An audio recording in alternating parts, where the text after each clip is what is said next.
Welcome to the Fort Vancouver Regional Libraries and the Clark County League of Women's Voters program on Washington ballot measures. My name is Elizabeth Moss, and I am with the Fort Vancouver Regional Libraries. I'm with the Three Creeks Community Library, and I will be hosting and moderating tonight.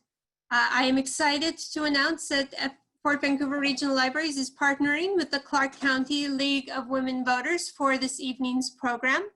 And I am very pleased to introduce our speaker, Judy Zeider. She is the chair of the Clark County League of Women Voters Civics Education Committee. She was an attorney with the City of Vancouver City Attorney's Office for over 30 years and eventually served as the Chief Assistant City Attorney. I am now going to pass the virtual mic over to Judy. Thank you, Judy. Welcome to everybody. It's good to see such a great turnout. And with that, I would like to introduce some of the other league members who are helping this evening.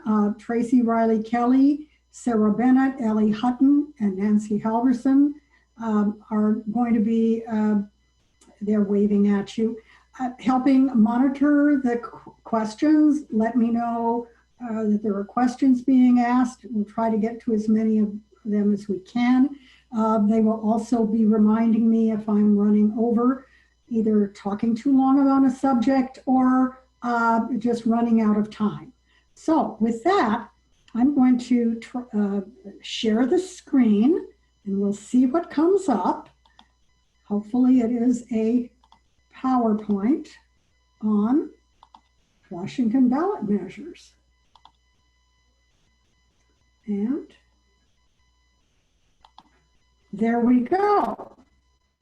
Okay. This evening, I just want to tell you a little bit about the League. We are celebrating our 100th birthday this year.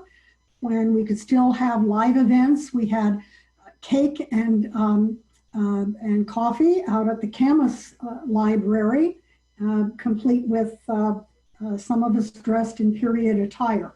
So yes, we were founded in 1920, the same year that the 19th Amendment was ratified.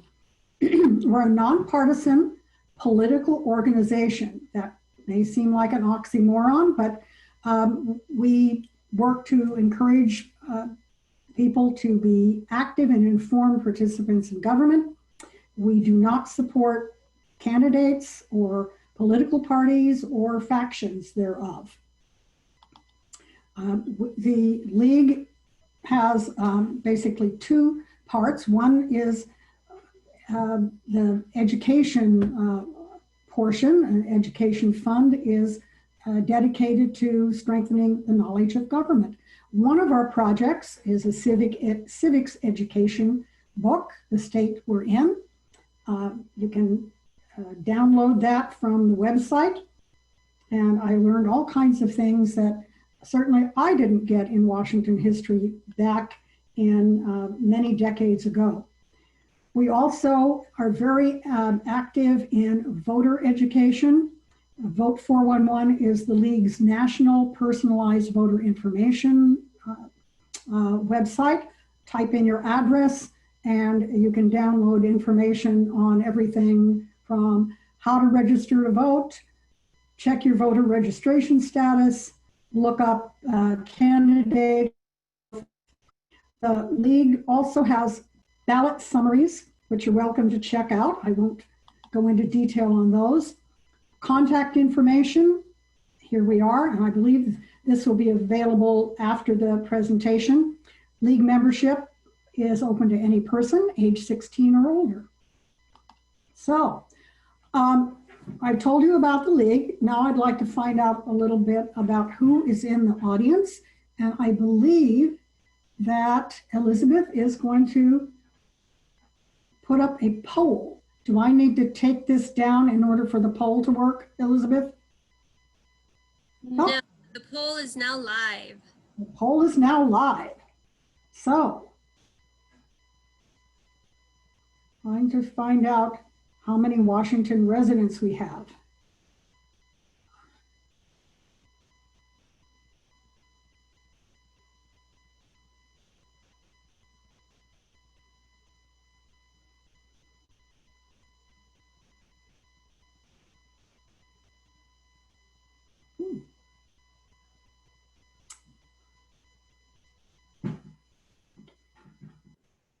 Okay. So we have a large percentage of longtime residents, a few who are quite new to the state, and plenty in between. That's great. So may I proceed to the next slide, Elizabeth? Proceed away. Oh, just go right ahead. Okay, another one, just generally, kind of what is our age range here in this group? And by the way, I'm filling this out too. So Elizabeth is going to share this poll.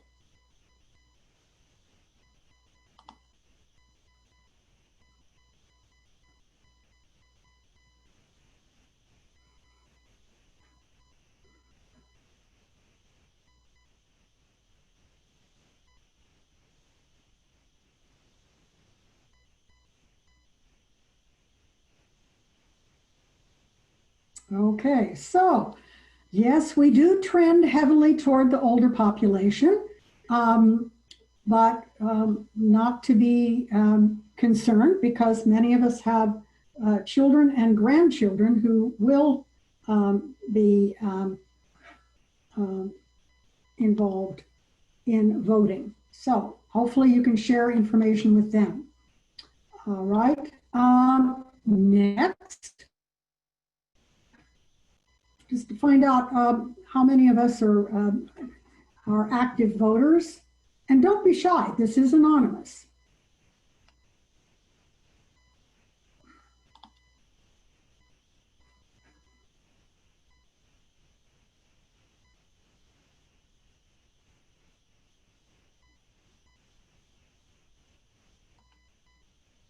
Okay. All right, so quite a few of us have been longtime voters, and a few are new to voting. So hopefully there's some information tonight that will be useful. Okay, and then the last time you voted.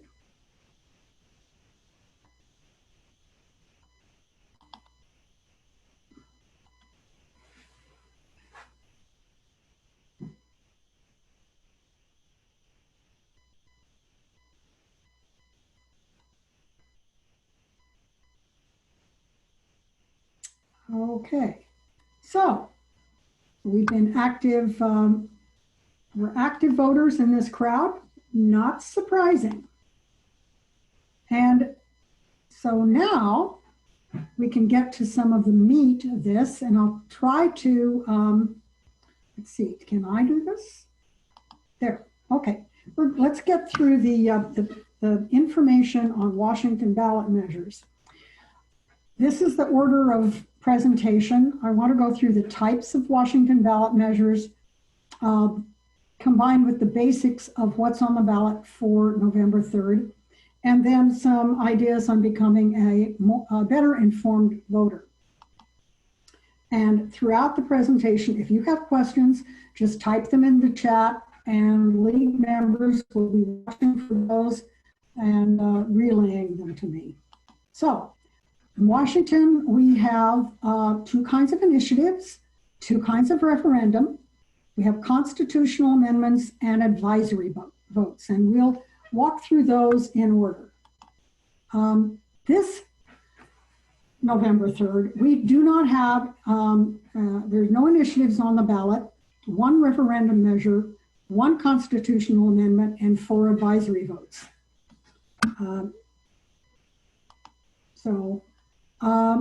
Just curious, has anyone ever worked on a ballot measure of any kind? Doesn't matter, for or against. Doesn't matter if it is a state or local ballot measure. Just curious.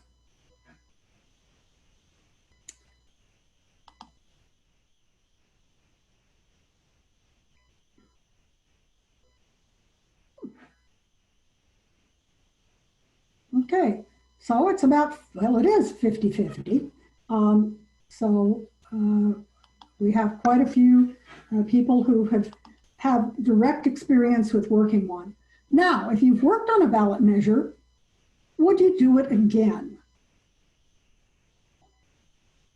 Because our experiences are not always positive. Sometimes the measure you work on wins and sometimes it loses. Okay. All right. So most of those who've worked on a ballot measure would do it again.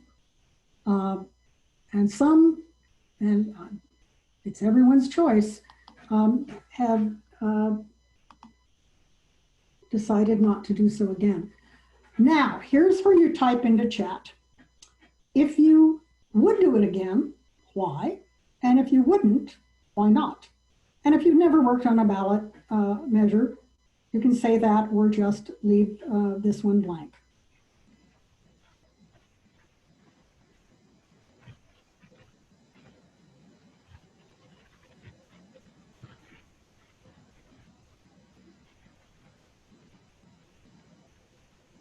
Please type these answers in the chat. The polling feature is only for multiple choice.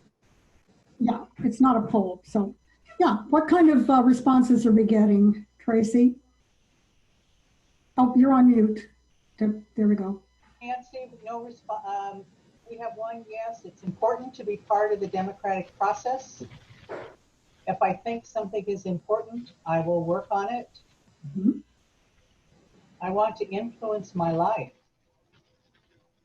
It was an important measure. It changed the form of government. Okay. Okay. Any other responses coming in? I want to give everyone time. This is a yes. If the measure was important, I'd work on it. Okay. Okay. I can't see the chat myself, so. There are not a lot of answers in the chat, but people are answering the ones that Nancy read. Okay. All right. Well, then let's move on. A little history on initiative and referendum. You may have heard of the populist and progressive movements. This is the latter part of the 19th century, very strong here in Washington State. That is how initiative and referendum was finally added to the state constitution. And Constitution was written in 1889. It wasn't until 1912, I might add 2 years after women in Washington got the vote, that we adopted initiative and referendum.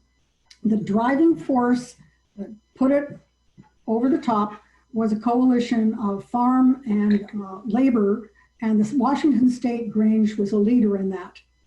The bill, which was a constitutional amendment, we'll talk about those later, was ratified by the voters by a 5-2 margin. So it was a very popular measure. And it's been used a lot since. Here are some of the measures that have been adopted by initiative. I deliberately chose those that had to do with elections, voting, and campaigning. One very important one we just experienced was the top 2 primary, and also the Public Disclosure Act, which created the Public Disclosure Commission. We'll peek at their website later, and the Open Records Act. So some very important legislation has been adopted by initiative. There are 2 types, initiative to the people and initiative to the legislature. And this is a comparison of the 2. They're both filed by any registered voter. You can file on your own or for an organization. Both start 10 months before the, well, actually, to the legislature is 10 months before the legislature starts, and initiative to the people 10 months before the general election. The threshold for signatures is the same, 8% of the total votes cast for the governor in the last regular state election. And the initiative to the legislature, those signatures are due 10 days before the legislative session starts. Now, just a little bit on initiatives to the legislature and to the people. We don't have any this year. And one reason is, of course, the pandemic. It's very difficult to go out and get signatures when you have to social distance and and so forth. And second, it's a very high bar to get 8%. We'll look at some numbers later. So, initiative to the legislature, you have to get your signatures, propose a bill, get the signatures, and then the legislature has three choices. Pass it as is, do nothing, then it goes to the people for a vote, or pass an alternative bill. And if they pass an alternative, the people vote on both. If it's an initiative to the people, you get the signatures, it goes on the next election, general election in November, and needs a majority vote.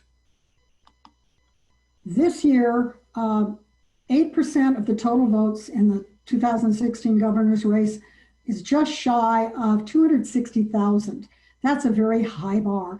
Plus, the Secretary of State says you need an extra 30% because some of those ballots or some of those signatures are not going to be valid. So it was a tough year for initiatives. There are quite a number that have been filed, but they're just sitting in kind of in limbo at the moment. Okay, we also have referendum, and there's one referendum on the ballot. That was also added in 1912. And there are two types, the referendum measure, that's what we have on our ballot, and a referendum bill. That's one that the legislature writes and sends to the people. Lower bar for signatures for a referendum, only 4%, which is still a very challenging number in these times. And they have to be filed in a gathered and filed within 90 days after the session ends. And then it goes to the people for a vote. The legislature can also write a bill. Maybe it's a political hot potato or whatever, and they decide they'll write it, but they want to send it to the voters to actually decide. So there's some limitations here. Referendum measures, this is one from a petition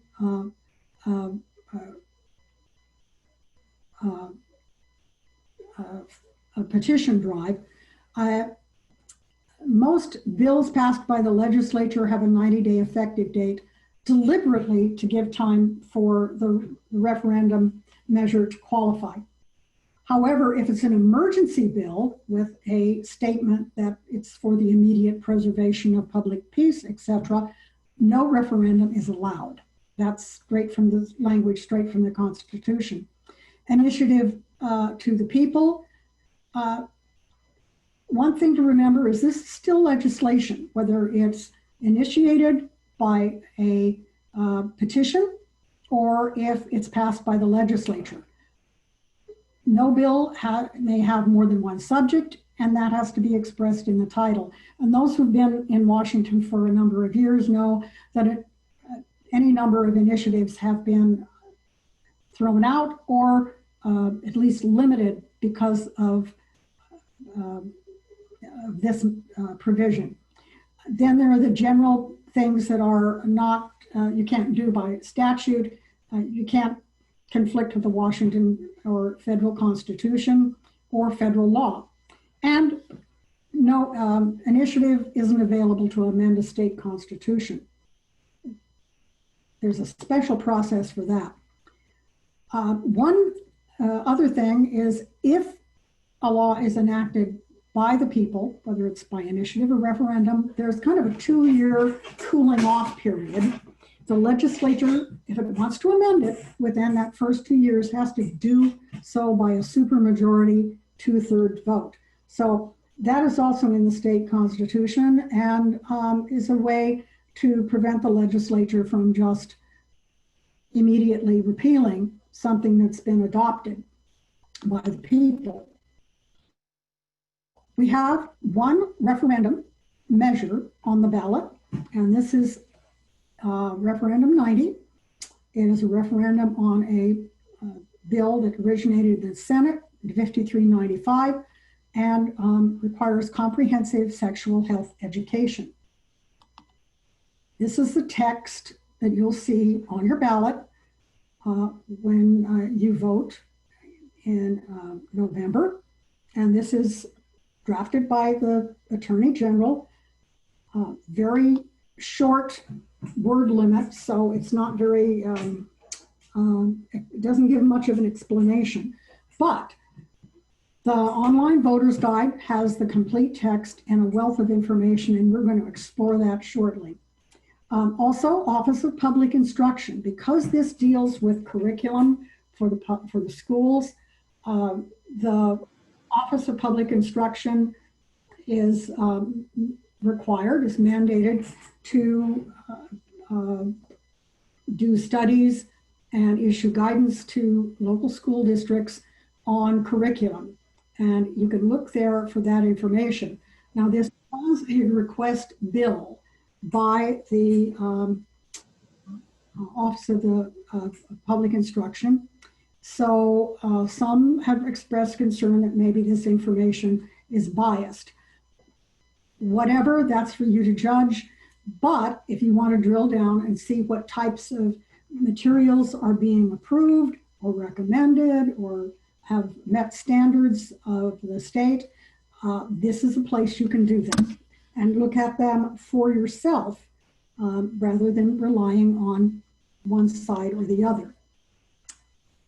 We are fortunate in Washington to have an official voters pamphlet. Not all states have those. So it's in writing. Those will be coming out the first part of October. And you have the full text of the ballot, pro and con statements, how to contact the advocates for and against. And when I get that, I generally start scribbling, putting on sticky notes. By the time November 3rd rolls around, mine is going to be a mess.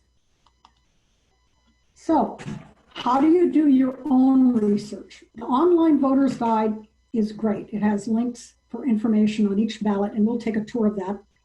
Same for the state legislature bill information site. If you have the bill number, as you would for, say, the referendum 90, then you can look up any bill. And I would suggest, if you don't want to read the whole ballot measure, look at the bill reports, especially the final bill report.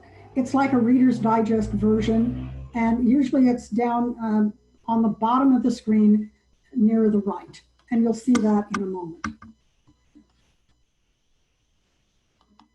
Okay, this is what the online voters pamphlet looks like right now.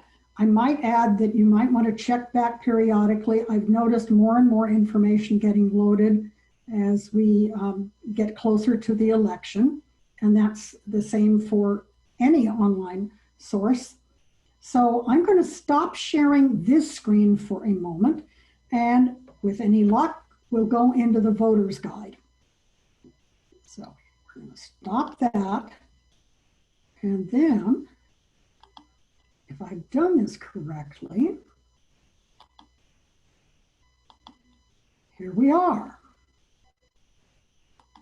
And I'm going to try to blow that up as much as I can. I'm going to go through how to research referendum 90 really quickly here. And maybe I should reduce that screen a little bit because I can't get everything on. Would someone tell me how if they can see this well? Is this large enough to see? We can see it very well. And also I want to mention there have not been questions. There's not been any questions. Thank you very much. All right. Well, wonderful resource. Again, here's the language you will see on your ballot. This is another Reader's Digest version of the measure. This is drafted by the Attorney General, and it has a word limit, but it describes the laws that presently exists and what the effect of the measure will be if approved. In this case, some of the key elements are that schools would be required to provide comprehensive age-appropriate sexual education, and that's defined, and standards are outlined in the statute. The materials would vary by grade level. There'd be a phase-in period, and I believe it mentions here, parents and legal guardians would continue to have ways to exclude students from sexual health education. So that is the explanatory statement, and that'll be in your written materials, your written voter's guide. Fiscal impact statement, that's required for advisory votes. So from this, it appears no fiscal impact to the state government. Yes, fiscal impact for local, but impact indeterminate at this point. And then arguments for and against. Again, these are mandated by law to the proponents and opponents get to have their statements in the voter's pamphlet, have the argument for and against. Always, each side gets to rebut the other, and then contact information. So if you have questions about the advertising you're getting or any part of the measure, you can contact, and I would encourage you to contact the pro and con advocates and ask them their questions. As far as I know, the league is not having any debates, etc. And I don't know if there are any others coming up, but well, there's some ways you can check on that. So, final passage of votes. Obviously, this one was fairly evenly divided. If you want to know how your representative voted, you can click on there and it will take you to the various votes. Might want to take a look at the final votes in the House and the Senate. It's final in the House, and up here should be final in the Senate. Okay, it's there. I'm just trying to work with the screen. Another really handy thing, if you want to drill down even further, is you can get to the documents involved. There, took a little while for that to load. There is a page like this on the legislative website for every bill introduced or all the way to passage. And again, I mentioned earlier, the final bill reports can sometimes be a very easy way to understand a measure. And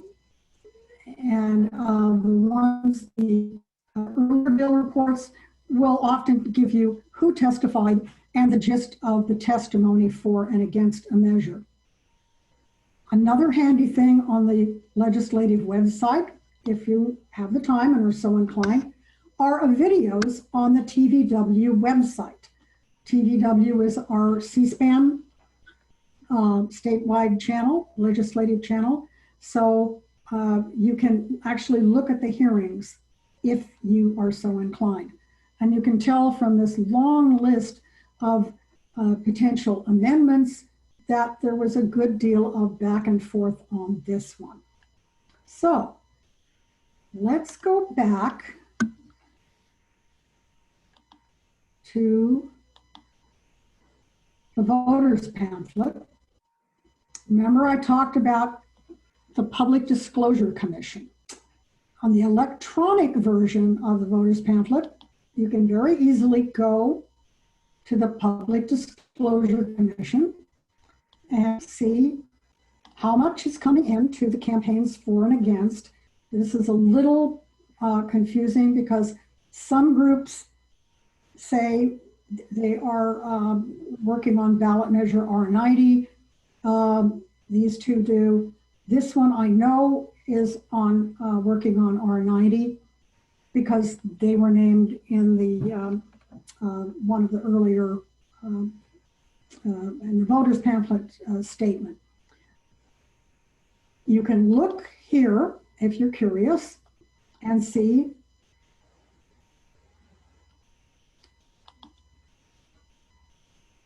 if you're patient, see who is donating and how much. And ballot measure committees are required to sign up with the Public Disclosure Commission and report their contributions, expenditures, etc., very promptly. So this is a very handy resource if you want to research where the money, if you want to follow the money, as they say here. See if I can get back to, good. And then if you wish, you can read the full text. You can also do it by going to the legislative website. But this is another, if someone is saying, well, the bill says X, you know how to go and read the actual text. So, any questions on that? Maybe I should have asked if people are asleep. I'm sorry, this is tedious. Judy? I want to make a quick announcement that the League of Women Voters of King County is going to be having an online discussion about Referendum 90 on October 1st. Okay. And we will put their web on the chat. Okay, thank you. All right. I'm going to get out of this and go back here. All right. Oops, I made a mistake. There we go. I think it may be time for a stretch break. I could use one. So let's take 5 minutes and literally stretch. And we'll be back at about, by my watch, about 15 past 7. That sound good? There. Okay. In the meantime, if there are questions or anything in the chat, just let me know.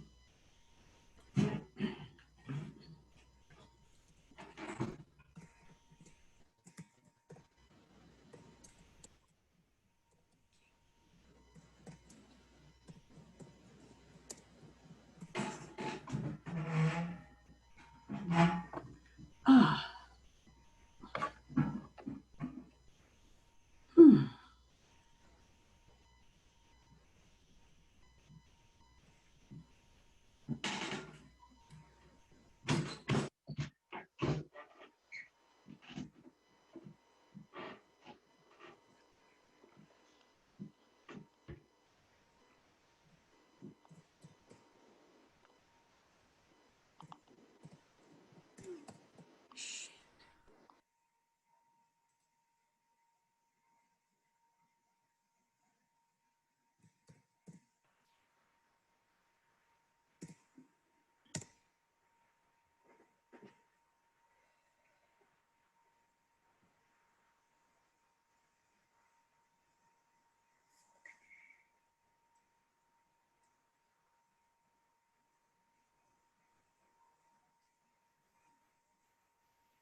gonna be it.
Okay, I think I'm going to give it another minute and then let's resume.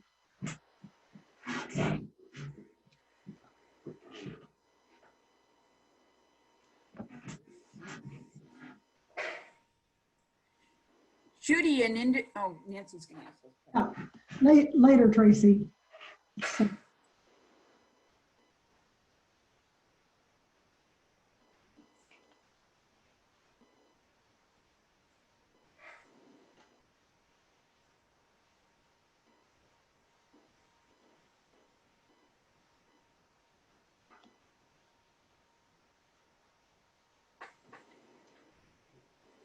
Okay. I hope everyone else got to stretch and we can proceed and hopefully, Judy, yes, yes. this Yes, ma'am. chat, I come from a state that did not have initiatives and referendums. Can you say a bit more about referendums? I'm not understanding when something can become a referendum. Thank you. Okay, well, let's just go back a bit.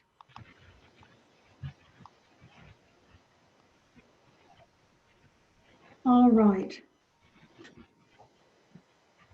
How do I explain this? Referendum is basically, there are a couple kinds. A referendum measure, another word for it is a voter veto. Legislature passes a law. It's going to go into effect, but enough people are dissatisfied with it that they can file a referendum to essentially tell the legislature, no, we veto this by a majority vote of the registered voters by a majority vote. Referendum and initiative became very popular again in the late 19th century. I've been looking at the history here in Washington, and there were concerns by both populists and progressives that there was just too much going on that they did not like in the legislature. The simplified version is the progressive thought something should happen. The government could do some useful things, but the legislature was not doing enough. The populists distrusted government and wanted to overturn things that were done by the legislature.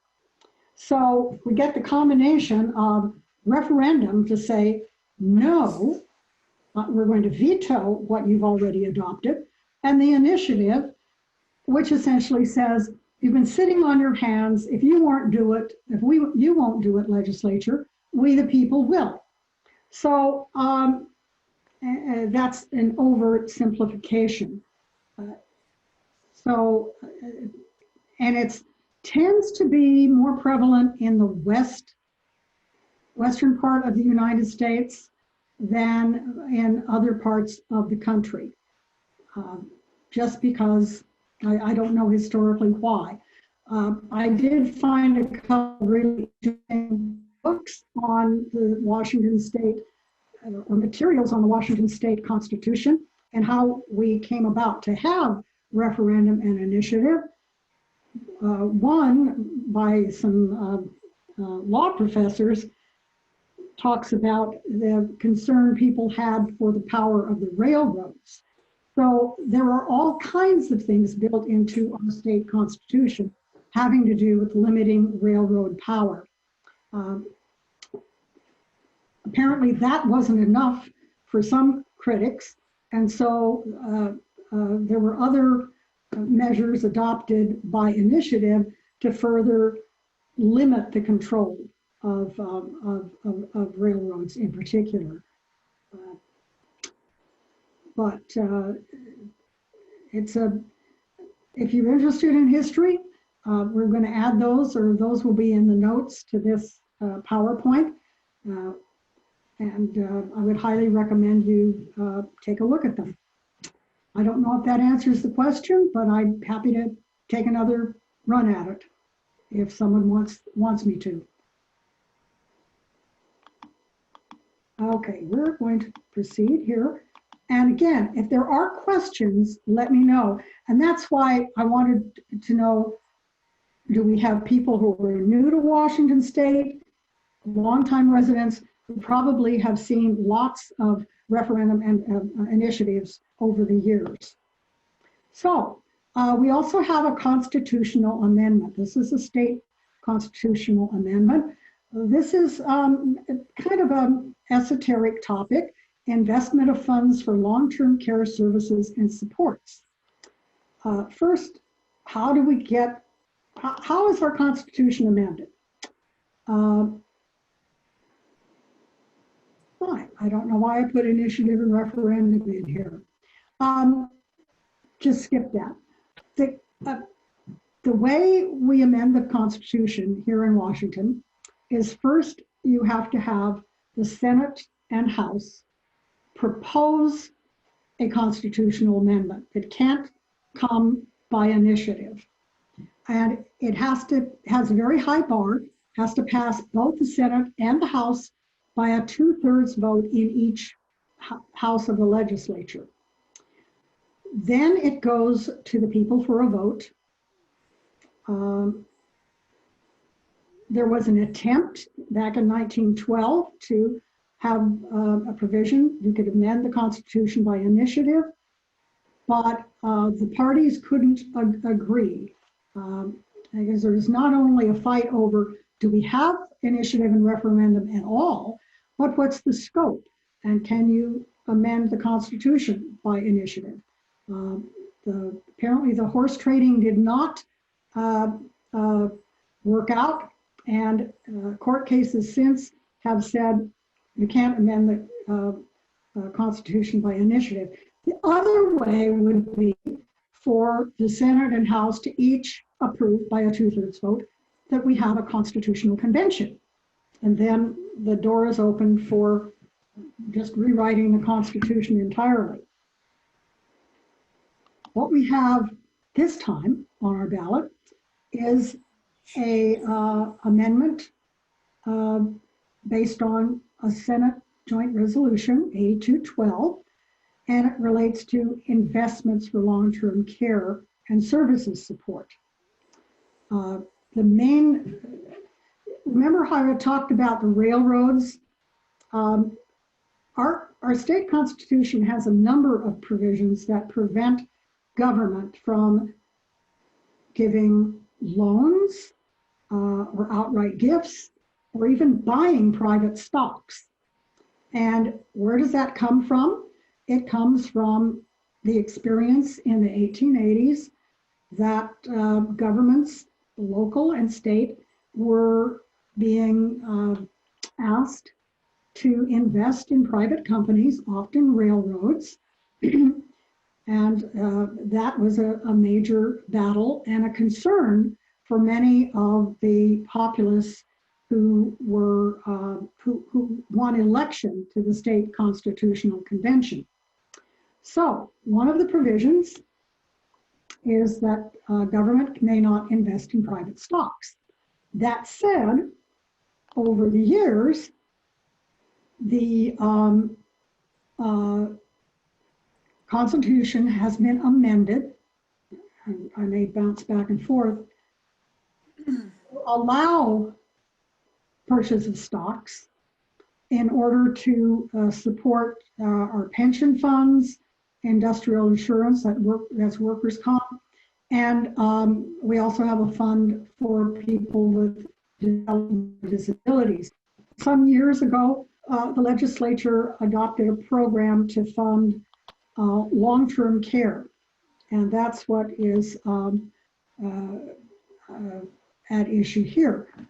The legislature, by a very heavy margin, not just 2/3, did want to put this on the ballot. And I'm not going to go through the online voters guide again. That was exciting enough the first time. But you, of course, can go and look for yourself. So, again, there was a lot of concern about undue corporate influence. Since then, there have been amendments. We now have a state board that oversees state investments. Hopefully we do not have, I guess during the 1889 Constitutional Convention, the railroad interests set up a bar virtually in the hotel where the convention was being held, and the liquor flowed, and so did the influence.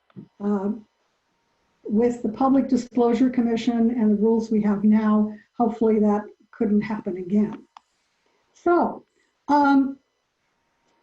are there any questions on constitutional amendments or this particular amendment? Nope. Judy, there are no questions. Nope. Okay. I thought that perhaps investment of funds would not be a real hot topic. All right. Now, we have another poll.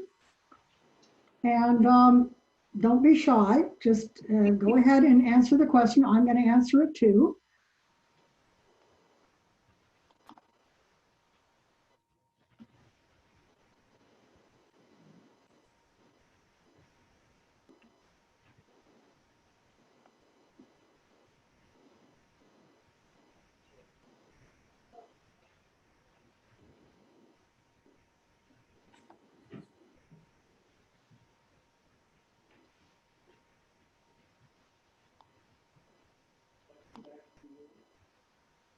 Okay.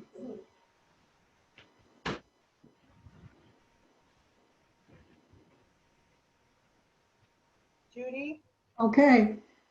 there, Yes. Judy, Yes. let's see. There are a number of people who are seeing some blacked out sections of the slides. I just Really? want everybody to know that we're not exactly why that is happening. I do not know. Is Working, that because there's a poll on it? no, no, no, No, no. But for the most part, it is not blocking out the data. So, except for when the poll came, it is now in the middle part. Could you try stop sharing your slides and then restart sharing your slides and seeing if that fixes it? Certainly. Okay, let's try this. Try this again.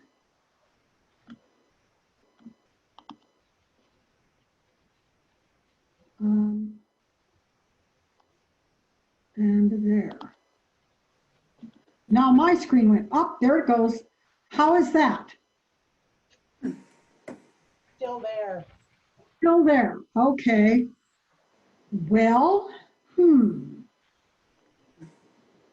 I don't think I've done anything different. Let's see. Can you try advancing to the next slide and see if they're Yeah, on? let's see what happens here. There. No? No. Have we shared the results?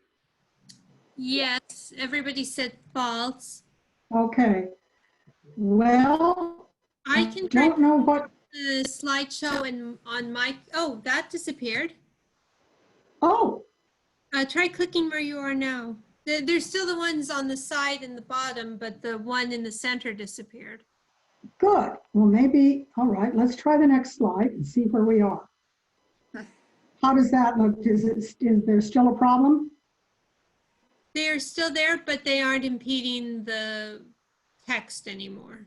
Okay, I'm just going to proceed and we'll debrief this later and figure out what's going on. The reason I asked the question about the last question is that Washington is unique in having these advisory votes. This year we have 4 on the ballot. Last year we had 12. And back when the league could go out and do tabling events and talk to voters, we would just take the voters pamphlet to a coffee shop and sit and chat and answer questions of anyone who came up. One question we kept getting from new voters, either first-time voters or people who had recently moved to Washington, was what are these advisory votes? And remember, there were 12 of them on the ballot. So I wanted to cover those, but also assure people that if they don't vote on those, I'm not saying ignore them, but if you don't vote on those, if you leave anything blank, your vote will still count. Because that was another question we got from new voters and first-time voters. And I realized that, especially if you are coming from a school or academic environment where leaving questions on a quiz blank will cause you to be marked off, it's a very natural assumption for someone to have that, hey, I've got to fill this whole thing out, or my ballot won't count. So advisory votes. These began in 2007 with an initiative. It was a tax limitation initiative. Most of the provisions have been declared unconstitutional. One part of that survived is the provision for advisory votes. And any bill increasing taxes is referred to the voters or sent to the voters at the next election for one of these advisory votes. They have no binding effect. They do not change the law. And there's been quite a bit of discussion and controversy over them. They read a certain way because that's what that initiative required. So people ask, and these are the questions we get from voters, if I vote repeal, why won't this tax go away? Well, because it's already been adopted by the legislature, it's in effect, and this really is a request, if you say repealed, a request to the legislature to consider repealing it. Or if you vote to maintain, it's a request to the legislature to keep it. It's a poll more than an actual vote. We have 4 of them on the ballot. This is a quick summary of what those are. The voters pamphlet doesn't give a whole lot of information about them, but you can do the same drill down through the online version of the voters pamphlet as I showed you before. I went in and just tried to do that and see what these were about. The first one has to do with a plastic bag fee, and that's going to go into effect anyway. It is a tax increase in the sense that the store has to eat the cost of the bag fee, but they do get a deduction elsewhere. I don't know much about the heavy equipment rental one. That was kind of the summary in the bill report too. And then I also am not all that familiar with the ins and outs of investment surcharges. The one that was interesting though was that the final one on Bill 6690 has to do with a tax break for Boeing that was enacted over 15 years ago. And finally, the World Trade Organization said, this is an unfair subsidy. And if you don't stop giving it, then the European Union is going to impose tariffs on US imports. This is a tax increase that Boeing testified in favor of. So that's an interesting wrinkle on this particular advisory vote. A few ideas on becoming a more informed voter. Judy? Yeah, Judy, go ahead. Do we have, I have a question. sure. And the question is, how often does the outcome of an advisory vote sway the actions of the legislature? Okay, this is something I haven't really researched or drilled down into. Certainly the issue, let's say that the voter reactions on, say, the $30 car tab issue in Washington have caught eye and ear of many legislators. I personally haven't done the research on advisory votes, if any of the outcomes of those have persuaded the legislature. So I'm sorry, I really can't answer that question, but it's a good one. And the proponents of advisory votes say at least this is a means for the voters to give feedback to the legislature. The concern I have is how many people drill down and study the background of each bill that's the subject of an advisory vote. But that the information is there if people want to drill down. Again, voters pamphlet, a tremendous resource for voters in Washington. I took this picture off the Secretary of State website. Voters pamphlet is available to download in multiple languages. So is the ballot. So there's information available. There are also measures taken to make voting accessible to those with either visual or hearing impairments. Tomorrow evening, County Auditor Greg Kimsey is going to speak right here through the library. And he's going to talk about vote by mail, and I'm sure get into accessible voting. Locally, we are somewhat the stepchildren to the media outlets, especially the networks, television networks that are based in Portland. Often we don't get much coverage. The good news is we have a number of local or regionally controlled outlets where we can get Washington news. And these are listed here. A couple of the newspapers, for example, do online interviews of candidates. And also both CVTV, which is right here for Clark County, and TVW for Washington State have a lot of Washington-oriented news coverage.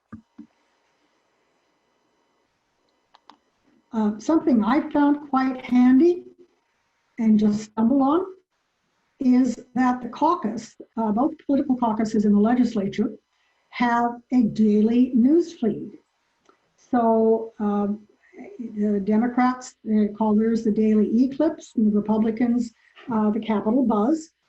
Between the two, you will see articles available from around the state, a wide variety of newspapers, without having to subscribe to 20 different outlets. It was actually, I believe, through the Capitol Buzz that I learned that the Secretary of State is trying to get a court clarification on whether she can accept e-signatures for initiatives, because the continuing issues with being able to safely gather signatures. So good source of information, and casting a wide net is important. Another trick is set up a Google alert. Just use the name of the ballot measure, and you may get articles and opinion pieces in your mailbox throughout the campaign season. Another one I found is, or that a lot of people look at, is Ballotpedia. They are nonprofit, nonpartisan. I took a look at their materials on both Referendum 90 and on the constitutional amendment. Nice summaries, lots of links to information. One handy thing is they have a summary of campaign contributions at the bottom of their page. The PDC is terrific, but this was a nice, quick summary. The one concern is do check back. The next filing date for reports on the part of the campaigns is the 13th of October, so check back for information after then. So I am about at the end of my presentation, but I did want to let you know about some additional events coming up and resources. For first-time voters in particular, Spokane County Auditor Vicki Dalton did a series of question-answer sessions with first-time voters and addressed things like, if I leave something blank on my ballot, will it still count? Fill out everything. And her short answer was no. Again, tomorrow, Greg Kimsey is giving a presentation right here through FERL on voting by mail. So tell your friends and neighbors about that. And the League has an upcoming event October 21st on the Clark County Charter Review Commission. The members of that commission will be elected November 3rd. And the League is also having forums that will for those candidates and others. One thing about, I will just tell you, the upcoming Charter Review presentation isn't me talking for an hour or two. We have some guest speakers, including Nan Hendrickson, who was the chair of the County Board of Freeholders that drafted the current county charter, and also a legislative analyst with Clark County who is very knowledgeable on how the county operates under the new charter. So that is coming up. And You can also get an early start on your ballot. There is a sample ballot at the Clark County Elections website. Just be forewarned, it has everything on it. So if you are in the 49th legislative district, you're going to see candidates for the 17th and 18th as well. So don't be scared off by the fact that the ballot is probably 3 times longer than the one you're actually going to have to deal with. Vote 411 is a service of the League of Women Voters. You go in there, type in your home address, and you can pull up ways to check whether your voter registration is current, look at ballot measures, look at candidates. The League asks candidates questions and they respond. We don't edit those answers. And so you can compare candidates side by side. But do check back. We're actually quite, I know it seems like the election season has been going on for a very long time already, but we're just getting into the heavy duty part. So check back often for new information. All right. Do we have any questions in the chat box? Not at this time, Judy. Okay, well, I will leave it open for a bit. If anyone has any final questions, please type them in now, because I think we may end early at this rate. Just remember, the ballot needs to be in by November 3rd. It's either delivered at elections or a drop box or postmarked by November 3rd. And remember, in Washington, you don't have to ask for a ballot. It'll just come to your home if you are registered. So with that. Can I ask a question? Oh, yeah, absolutely, please. Yeah, I'm not doing this chat box thing right. Well, then just speak up. What's your question? Okay. I don't subscribe to cable TV. How can I watch CVTV? Is there a way to do that without a cable subscription? Do you have a computer with access to the internet? Yes. Okay. Then you can just go in, however you would normally search for anything on your computer, and just type in CVTV Clark County or something like that, and it will pull up the website for it's Clark Vancouver Television. And they have, that's same for TV Washington. And they have a wealth of programming on government affairs. They are the ones who are going to be handling the candidate forums that the League is sponsoring. The really nice thing about CVTV is even if you can't make it to the forum at that time, you can pull it up later, and they have it broken down into segments. So if you are interested in one, particular candidate, a particular race, you can go to that segment usually and just watch that. So that is very convenient. The Columbian has things, has interviews of candidates that they post on their website. I think they did a side-by-side interview of Jamie Herrera Butler and Carolyn Long. You can go in and watch that. Yeah, those are resources. If you just have an internet connection without Comcast, and for that matter, this program, if I'm correct, Elizabeth, will be on the Facebook or YouTube channel for Fort Vancouver Regional Library. Yes, it'll take us a few days to a week to get it up and running, but then we will have it on, I believe, our YouTube channel, and we'll post a link to it on our Facebook pages. Okay.